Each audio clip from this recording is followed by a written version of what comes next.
If you'd like to learn about web application hacking and also to set up Burp Proxy for this course, you need a controlled environment which you can install and easily configure and play with it.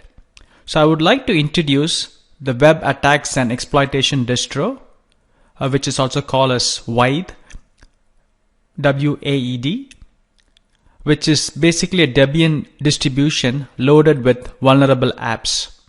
Currently there are around 18 apps installed in this distro.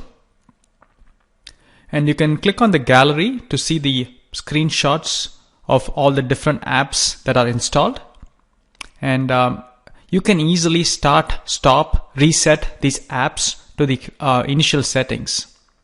In the next few tutorials, I will show you how to download and set this distro on your computer. So you can also click on the About link, and if you want to know more about me, you can look at this page if you're interested. See you in the next section.